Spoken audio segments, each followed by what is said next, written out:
হাই friend, কি খবৰ? পূজা গগৈ পেজ আকৌ আহিলোঁ আপোনালোকৰ মাজলৈ। এয়া দৰা কইনা বৰ ধুনীয়া লাগিছে।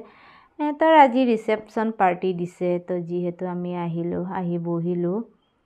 বহাৰ পাছতে ইয়াক দৰাৰ বায়েক আহিছে, বৰ ধুনীয়া লাগিছে। বিয়া খাই আমি আহিলোঁ ফেঞ্চি বজাৰলৈ। তো ফেঞ্চি বজাৰত আহিলোঁ, ভণ্টিৰ চেণ্ডেল লাগে, যিহেতু বহুতখন দোকান ফুৰিলোঁ, তাইৰ চাইজৰ চেণ্ডেলেই বিচাৰি নাপালোঁ। তাইৰ ভৰিটো বহুত সৰু চাইজ, সেইকাৰণে বিচাৰি নাপায়। ফাইনেলি এখন দোকানতে পালোঁ। পোৱাৰ পাছতে ইমান ৰ'দ দিছে, ৰ'দত আমি থাকিব পৰা নাই, সেইকাৰণে কুঁহিয়াৰৰ জুচ খাব আহিছোঁ। কৈ যে টিকা ফটা ৰ'দ, সেই ৰ'দটোৱে দিলে।